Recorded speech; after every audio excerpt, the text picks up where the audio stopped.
Papa Thione bi nga xam ne jóge na fi et dama ci déggoon ñu ne bi mu génnee àdduna bokk nga ci ñi ñu gënoon responsabiliser maanaam ci famille bi donc moo bëggoon xam après tout cela lan mooy nekk taxawaayu Ousmane Seck au niveau de Ramdan aussi tamit naka lay def ba gérer famille bi nga xam ne macha allah moom la bàyyi ginnaaw.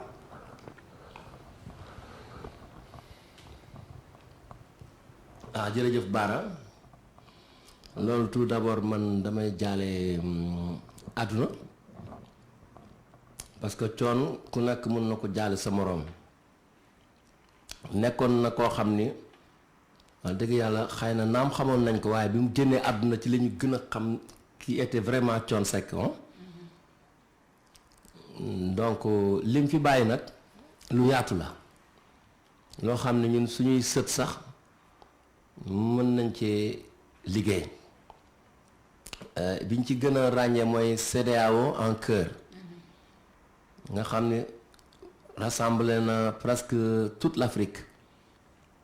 yoo xam ni peut-être kenn mësul woon imaginer ne projet bu mel ni parce que man début bi projet bi dama doon waa mais grand projet bi kañ lay yegg ci àdduna mais boo duggee ba ci biir projet bi da ngay gis ne projet bi du jeex ki ñu gën a xam nag ki ay doomam mooy Wally Seck Wally Seck am na ay mag mais waaye kon ni comme ni mu demee ci suñu biir famille rek noonu la Thione demee noonu la Wally demee ci njabootu Thione Wally du taaw mais yàlla jox na ko responsabilité taaw ñun nag ñun ñoo ñàkk mais Wally ñàkkul ay magam ñàkkuñu ay rakkam ñàkkuñu parce que am na ay baay am na ay baayu góor am na ay baayu jigéen am na toute sa famille ñoo xam ne ñi ngi taxaw ci projet bi te kenn ku ci nekk di nga def même l'impossible pour que projet yooyu Thione taxawaloon mën a antu dinañ ci def ku naqare remplacer la nag parce que fa mu doon inspiré wu ak fa mu doon xalaatee ak fit bi mu amoon ak ni mu osé woon benn la waaye nag lu kenn mën yaakaar naa ñaar a ko dàq lu ñaar mën ñett a ko dàq lu ñett mën fukk a ko dàq te ñun ñëpp am nañu yéene ñu mel ni ay Amadou Diagne Focheka waxtaan nañ ci moom it xamal nañu dina ci jàpp bu baax ay Bougane Gueye Dany même Youssou Ndour Ismaël Lo vraiment y a pas mal de gens yoo xam ne daal bëgg nañoo gunge projet yi Ramdan nag musiciens yi toujours ñi ngi fi macha allah bon ñun ñëpp fa la ñu jaar ba tey ji lu ñu am wala fu ñu dem wala nu ñu mel Ramdan bokk na ci li nga xam ni moo ngi def lu ñu doon tey. yéen ñëpp fa ngeen raamee ba mën a daan daal ci ñun rek def na ko man day voilà mu ngoog moom bañ na ko ba Ramdan la tuddee woon orchestre bi nga xam ñun ñëpp fa la ñu génnee sëñ May Amar ndeysaan Amar Dikke bàyyu sëñ Gànnaar ak sëñ Munir moo mës a waxtaan ak moom fekk mu doon ko ñaanloo mënu ko àdduna da ngay raam rek kuy raam di nga mës a jóg te boo jógee di nga dox boo doxee di nga daan il faut être patient dans la vie moo taxoon mu tudd woon orchestre bi Ramdan googu nag ba léegi ñun ñëpp ci la ñu raamee wax dëgg yàlla ba tey ji man ber na ma jox na ma matériel boo xam ne xaalis bu bari la def na ci man formation te li may wax peut-être xëy na bu Mapenda toogoon fii moom dina wax bu Assane Ndiaye toogoon fii dina wax su Waly toogoon fii dina wax su Kebaas toogoon fii dina wax macha allah waaye comme tey man maa fi nekk man li may wax ni ça n'engage que moi parce que man la man day xam naa ne def na ci man loo xam ne moo gën milliard ki poche comme li ma wax léegi Mita. d'accord léegi Ousmane vraiment tey ji Ousmane lépp lu ci mënti am. waaw Ousmane bu fekkee yaa ngi ñuy dégg mën naa ko affronter. bu fekkee yéen ak ñuy dégg yaa ngi Mita dama bëggoon rek. laataa may jox ci jigéen ñi kenn parce que xam naa ne yooyu da ngaa nekk ci ay yitte te waxtu waa ñuy xoj. man li ma bëgg a wax par rapport ak projet yi balaa ñuy génn ci projet yi parce que xaw ma aji lu mu bëgg a laaj moom mooy hormis CEDEAO en cœur bi nga xam ne projet la boo xam ne naam defoon na ci jéego yu bari mais tamit ci weewu bëy yëgoon nañ ne amoon na beneen projet boo xam ne moom albumam la woon moom kese bi nga xam ne sax daan na wax ne man mii mos nañ waxtaan ci benn jotaay mu xamal ma ne ma boobu njortu na ne mooy nekk albumam bu mujj ndax enregistré woon na ko ba pare parce que waxoon na ma man mii sori woon na ci mu nekkoon album boo xam ne daal ne woon na ma daal su ma juumul nii la ma ko waxee woon sama doom bii mooy nekk sama album boo xam ne moom laay tàggatoog sénégalais yi mu nekkoon album boo xam ne moom la bëggoon a tàggatoog ci carrière am xaw ma nag ndax album boobu yéen mu ngeeg yéen wala xamoon ngeen ci liggéey bi fu mu ci toll ak bu fekkee naam album bi mu ngeeg yéen disponible na lan ngeen ci namm.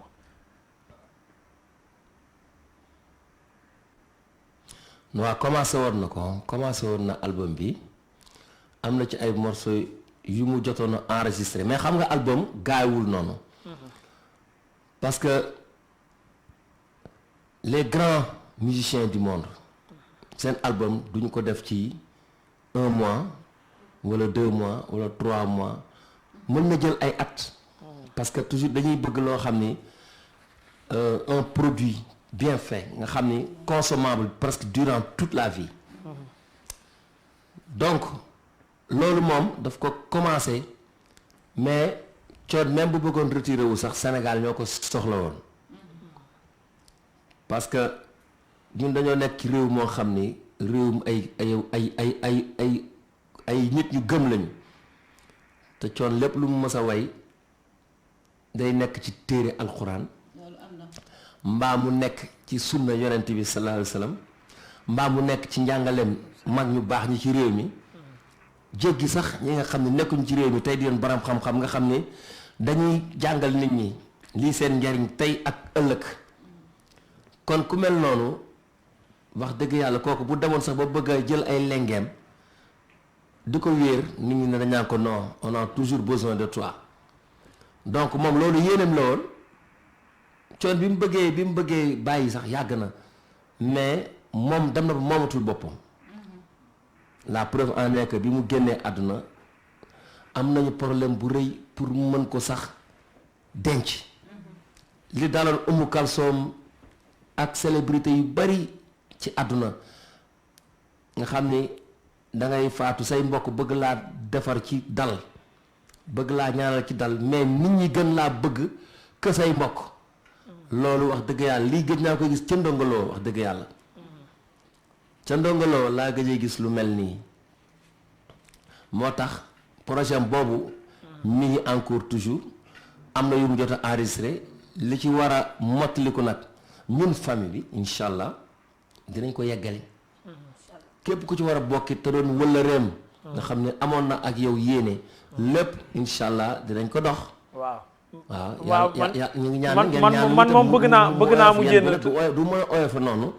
waaw mais ngeen ñaan waaw bëgg naa mu génn parce que am na lu ma ci jotoon a wan kër ga moom benn morceau boo xam ne vraiment bëgg naa sénégalais parce que li ñuy waxtaane nii muy ndaw ñi am na benn morceau bu mu dëjee woon ndaw ñi boobu moom vraiment bu ngeen jénnewul album bi sax jénn leen ko parce que c'est le moment comme moom ñëpp ni ñu xamee bindam ak ni mu nekkee woon visionnaire sama boobu ndaw réew mi moom war nañ koo dégg te lu ngeen ñu ci dimbali rek ñu jël pour ndaw ñi dégg ko parce que am na ay benn nit yu jot a dégg morceau boobu mais c'est extraordinaire li ci nekk ci xam-xam ak ci wax ak ci ndénkaane lu mu dénk ndaw ñi te loolu moom warul naax saay ma bàyyi la ak aji Samb laataa ñu lay yeewi. waaw Papa Ousmane ñu ngi lay nuyu di la sant man nag sama question dafay ñëw ci gannaaw bi Thione wanee leen ginnaaw mu tombeek tamit ci jamono yooyu ñu lever état d'urgence bi ñu yëg ni ki nga xamante ne moo di Wally dafa amoon jotaay ak yéen ne leen amaana seen mag dem na waaye tamit mun ngeen dem nekkaat ci seen activité ndax ku nekk gis na Covid bi li mu laal ci wàllum seen secteur boobu noonu ma bëggoon xam taxawaay boobu nan ngeen ko gisee ni mu def ba ngeen am jotaay mu wax leen ni mun ngeen dem tëgg affaire yooyu noonu.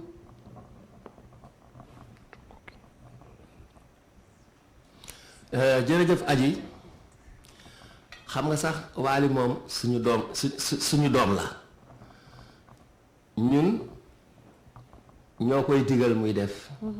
di ko tere muy bàyyi loolu mu wax nag dafa xam li ñu perte ñun ñëpp ñoo ko yëgandoo te xam na ni ñun liggéey bi ñuy liggéey wàllu musique la te Ismaël Lo dafa woy ni kuy woddoo làmmiñ soo noppee rafle te li ko jiitu toog nañu presque 2 ans yoo xam ni wax dëgg yàlla kenn yënguwul mu metti lool Thione nag dafa gëmoon liggéey ba nga xam ni moom daana am tiis mais daan respecté toujours ay engagement am day daan respecté toujours ay contrat li ma lay wax sànq ni la kenn ku ci nekk def na ci ñun loo xam ne moo gën milliard ci poche waaye li muy doon xale loolu la sentir loolu la yëg xam na ni Thione bu dem dikkaat amaatoon ndax kenn ku ci nekk na nga dem ci say activité te xam ne lii mooy seen liggéey ci ngeen di tedd ci ngeen di terle ñu dundoon loo xam ne nag ci pandémie bi wax dëgg yàlla yàgg na metti woon na mais ñu tuddee ko sant yàlla ndax am na ñu ko fekkewul tey ji te fekkee waral njàmbat nag dafa lu ñu yàlla lenn lu tax mu téye ñu fi ñi demit defuñu dara yàlla loo xam ne jar na mu jële leen fi kon nag ni ñu ko dundee mooy ab jullit moom foo ko fekk day sant rek bu neexee nga sant te muñ ndax dañu muñ bu fekkee ne dañuy muñ dañu foog ne rek ci lu metti la mais mbégte sax ay xéewal sax dañ ciy muñ ndax muñ googu mooy waral doo ki def loo warta def mbaa nga mel ci noo warta mel mbaa nga def ci dugal ci lu ci bokkul su méttee na ba nga xam ni la nga bëgg lépp amuloo ko it inna allaha ma saabirina yàlla nee na ànd naa ak way muñ yi te àdduna nag loolu fi nekk lu neex ak lu naqari te loolu nag demu Thione gi dafa war a jàngal képp kuy am xel rek war na laa jàngal lu bari parce que man dama dem ba posé wu la question ma ni mais xanaa nit ñi bokk dañoo jàpp dem ba foog ne Thione bokkul ci ñi war a faatu quoi Thione daal moom bokkul ci ñi war a faatu quoi loolu mbëggeel moo koy def ku ne génn na fi àdduna mais disparition Thione bi man gis naa ci loo xam ni dafa ma yéem te dafa ma jàngalaat lu bare bari te am na ñu ëpp gis-gis ñu ma gisee yàlla nee na borom xel yi laay waxal kon kenn ku nekk war ngaa mën a xalaat sa bopp tamit ci biir loolu te xam ni kullu nafsin zaa'iqatul mawt kon ñu jiitu nañ leen ñaanal waa te xam ne ñu nit bu ëllëgee dinañ fi jógee te dinañ soxla ku ñu ñaanal kon daal fi may tëjee nga bàyyi leen ngeen continuer mooy que ni ñu delluwaat sant yàlla julli ci yonent bi sallallahu alayhi wa sallam gërëm suñu waajur yi gërëm Cheikhul Khadim ñaanal sëñ Muntaxa ak Cheikh Bass sama sëriñ ñu yàgg fi lool ak kilifa diine kilifa aada yi yàlla def ci réew mi jàmm ba li fi nekk ci ay xéewal mooy li fi feeñ yépp ñu mën koo jariñoo ba dootuñu soxla xale yi jël gaal di traverser océan Atlantique ak gaalu loo coow loolu moom man ba léegi kaala ma def waaye yaakaar naa ne kuy wàlliyaat nag sa dëkk a tëggul Sénégal nag dafa war a jolli dafa war a neex dafa war a neex nag de nañu waxante dëgg lépp ngi fi nag na neex na yàgg li sëñ Muntaxa di wax asalaamaaleykum wa rahmatulah. Ahmed grand Ousmane dafa am keneen ku toog ci plateau bi koo xam ne Maria la moom mu ngi ci plateau bi toog alors dama bëgg Maria poser la question xam nga lu tax waaw xam nga lu tax parce que ci Papa Thione la ñuy wax et Papa Thione dafa nekk parolier nit ku nga xamante ni si bu yéen rek la defal mais même ñun sax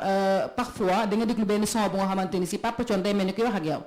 te Maria moom dafa bëgg lépp lu jëm si wàllu mbind donc du ñàkk mu am question boo xam ne war na la ko mën a poser donc Maria foog nga wax yow bi ci plateau bi. Nita Thiam yaa ngi tooñ. non man nag Ousmane xam nga ñun Gonek Médina ak Gueule Tapée dañu bëgg ay soirée ki nga xamante ne moo di suñu papa te it namm nañ ko loolu gëj nañ ko gis. namm nañ ay musique am namm nañ ay single am namm nañ ay soirée wam man li ma koy laaj rek xëy na mooy ndax am na projet bu muy waajal album wala single ndax tamit am na lu muy waajal si korité bi lu ci mel nii ay soirée wala mbokk ay ndaje ndax namm nañ ko loolu daal.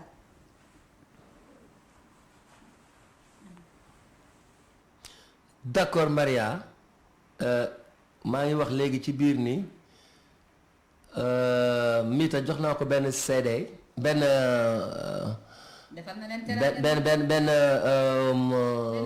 benn clé reprendre naa ci morceau cooni bu mel ni UNESCO. bu mel ni Balago. Apartheid. Balago wayetina. non mais grand balaa ngay continuer man UNESCO moom faw nga ñamal ma intro UNESCO quoi parce que loolu moom man daf may faj fi mu toll nii nag yoruma kayitu kër ga mais kon ma joxaale la wala nit a nga ñëw léegi indil leen clé bi. waaw. oui ma. waaw nit mi ngi ñëw indil la clé bi te it xam nga li mu wax léegi. li tax way ci tem baax. man gis naa koo xam ni bi coon faatoo ndeysaan daf ma ne man coon moo tax ma am jom pour liggéey. ndax way bi mu way nii nga am sa soxla làmb sa poos faj ko ci saasi. jar naa liggéey ba dee.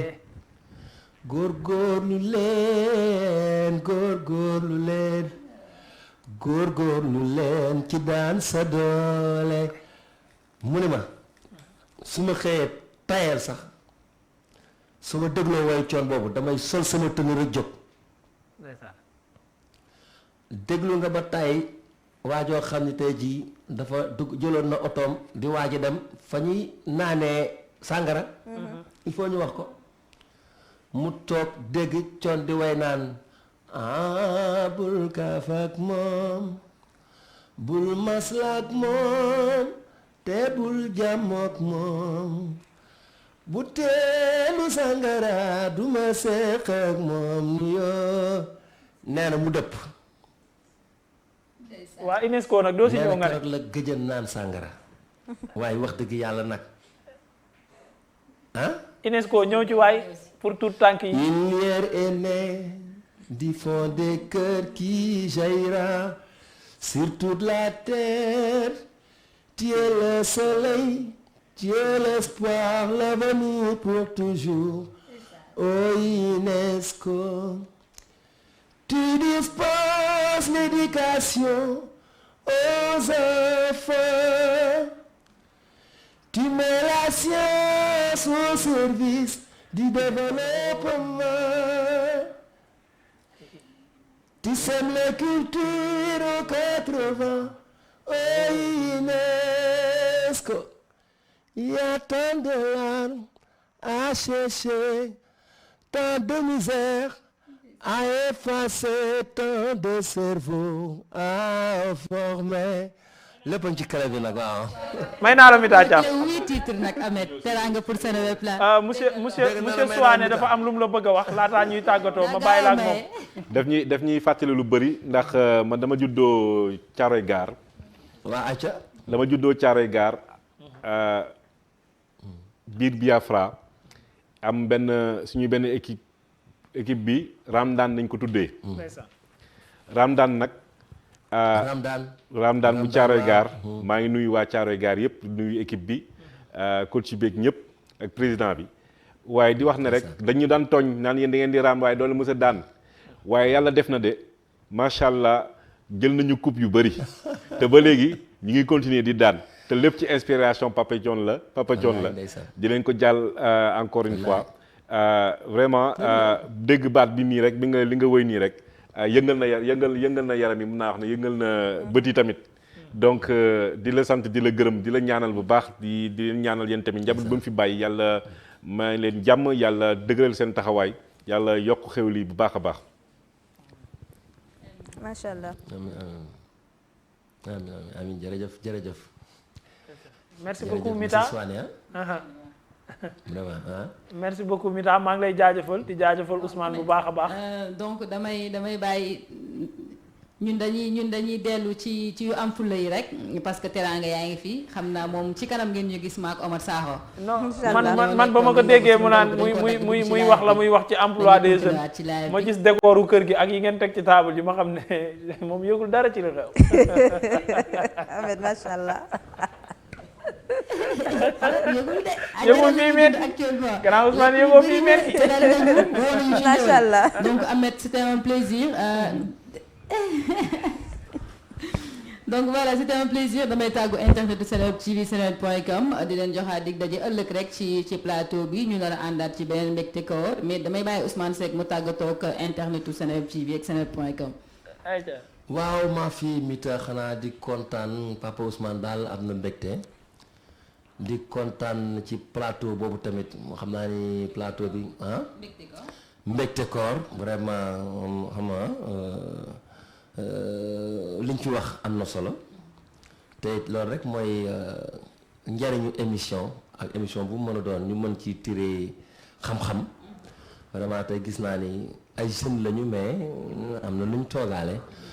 ma di la gërëm nag di gërëm Omar Sakho sama doom moom it